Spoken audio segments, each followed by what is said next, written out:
Hello, this is Adaptions to the Body 2.4 by Charlotte Wales. Different sports have different demands on our body systems, energy production systems, joints, and cardiorespiratory capacity. Working aerobically and anaerobically challenges the body in different ways. Athletes that run marathons work predominantly with their aerobic system as they work for extended periods of time. This means that they work at a low intensity for a long duration. It is essential that these athletes have a high cardiovascular endurance fitness and muscular endurance. They are required to train for long periods of time to adapt the body and make it used to working for these extended periods of time. In comparison, 400-meter runners train in a very different way in order to adapt their bodies in different ways. They work mainly using their anaerobic energy systems, such as an elite type race, is usually around 45 seconds to a minute long. This means that they work at an extremely high intensity for a short durational task. These athletes have high muscular endurance and speed coupled with fast reaction times. These athletes will do a lot of strength training and high intensity workouts to help aid their ability to run without becoming fatigued too quickly. The principles of FIT stand for frequency, intensity, time, and type. It describes the various factors that determine what kind of impact physical activity will have on your body. These four factors intertwine with each other to improve an athlete's ability to complete their chosen exercise. The frequency of an activity can be increased by upping the amount of times an athlete exercises in a week. During long-term training of around 6 to 8 weeks, athletes might start by training 3 times a week and upping it slowly until they're training for 6 or 7 times a week, depending on what they're training for. Intensity is to do with how hard you work during a training exercise. Athletes can either run faster or lift heavier weights. The idea behind it is that the athlete's heart rate is raised faster and higher so that they're working harder and at their max. This time can also be increased. This is far more simple as it just involves an athlete training for a longer period of time and upping sessions from 45 minutes to an hour and so on. This stops an athlete from tiring so quickly and allows them to work harder for longer. The final principle is the type of exercise an athlete takes part in. This means changing up activities so your body doesn't become accustomed to you doing one type. This provides the body with a variety and the ability to improve through progressive overload. For aerobic exercises like marathons, athletes can up their frequency by exercising more times a week. However, overtraining can injure the body if it doesn't have enough time to recover. The intensity is one of the factors which overloads the body during training, leading to adaptation and progression. In a few training sessions, it is recommended that endurance athletes push themselves to work at maximum heart rate, usually in shorter training sessions like interval training. For marathon runners, time is probably the easiest of all of the principles to change. Athletes don't typically train by running the length of a marathon every other day, therefore slowly building up to it is key. Time should depend on somebody's existing fitness levels, what they're training for, and whether their body has time to recover. The type of training is slightly harder to modify for a marathon runner, but they can train by using other methods of endurance exercise such as swimming or cycling, which will also help to adapt the body. The length of an aerobic training program should be around 14 weeks or 2 to 3 months. For anaerobic athletes like 400-meter runners and other sprinters, these FIT principles are very helpful in adapting the body. The frequency of an exercise can be adapted in the same way as the amount of times an athlete trains a week can still be increased or decreased. The intensity can also be increased in many ways, from lifting heavier weights or completing a 100-meter sprint twice in a row rather than just once. The recovery period between exercises can also be decreased, causing the body to work harder. Time is also increased in the same way, from upping a training session from 1 hour to an hour and a half. Causes the body to be under more stress and work harder. The type of exercise completed is probably easier for an anaerobic athlete, as anything short and explosive is beneficial, from weight training to circuit training to interval training. The length of an anaerobic training session should be 1 to 2 months or a minimum of 6 weeks. These FIT principles go hand in hand with one another to improve an athlete's ability. They are just adapted and changed in different ways depending on the athlete's required outcome. An anaerobic athlete must be able to adapt their body so that they can perform to their highest ability during their game or race. This is so their body can adapt to training, physical demands and conditions. For example, during any form of sprint race between 100 and 400 metres, athletes must have a lot of strength, power and a fast reaction time. Their body must put out high force without getting fatigued too quickly so that they can win their race before they collapse or their body stops complying. The Functional Independence Measure is an assessment tool that aims to evaluate the functional status of patients throughout the rehabilitation process following a stroke, traumatic brain injury, spinal cord injury, or cancer. The Functional Independence Measure is an 18-item measurement tool that explores an individual's physical, psychological, and social function. It can assess a patient's level of disability, as well as change in patient status in response to rehabilitation or medical intervention. It is reviewed after a training program to see how well they have improved.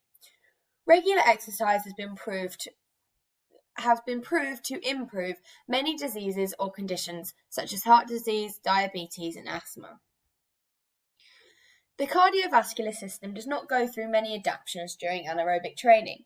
This is because the body does not require oxygen to be pumped into the working muscles, as the exercise length is short and it runs off of ATP. One of the main types of anaerobic training is HIIT training, which is composed of high-intensity, explosive bursts of exercise for a short period of time, usually around 30 seconds with short rests in between. This causes a person's heart rate to increase dramatically, because even though their muscles don't immediately work off of oxygen, their ATP still needs to be replenished, meaning that the muscles need this oxygen for after exercise. The respiratory system adaptations are very similar to that of the cardiovascular system, as there aren't many major changes due to the fact that the body doesn't need the lungs to take in oxygen. During HIIT workouts, our breathing rate will increase dramatically, similar to that of the heart rate. The body will still experience an anticipatory rise due to nerves, but not because the body needs oxygen. After a training program, breathing rate will be able to recover and return to normal far quicker than before, as the body has adapted to its training. For anaerobic sports, the neuromuscular system becomes adapted after long-term exercise.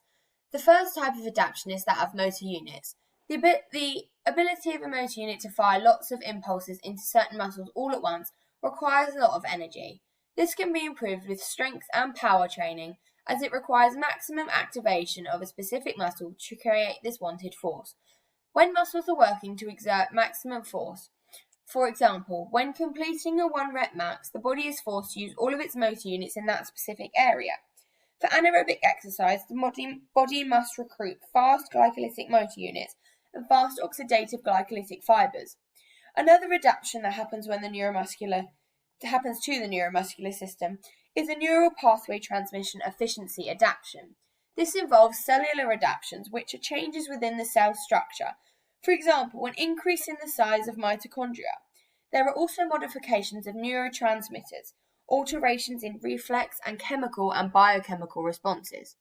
During anaerobic 400-meter sprinting, there is a relatively small metabolic change, but there is a large effect on performance.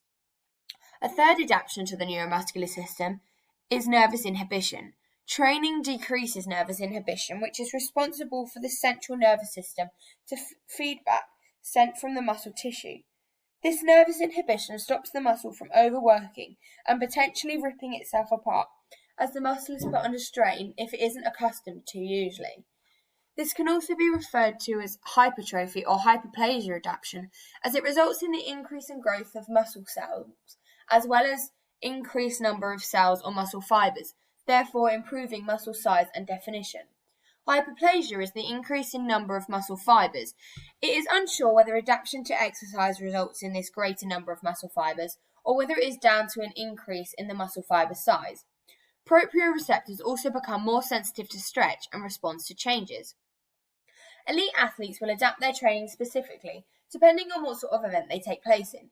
For example, a speed cyclist will want to increase the strength in their legs, so they will take part in training of the lower body. This is the opposite for rowers, who will want to work more on their upper body strength.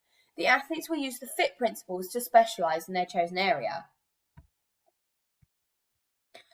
This graph shows the result of our 20-second Wingate test. The red line demonstrates the power the athletes put out pre-training.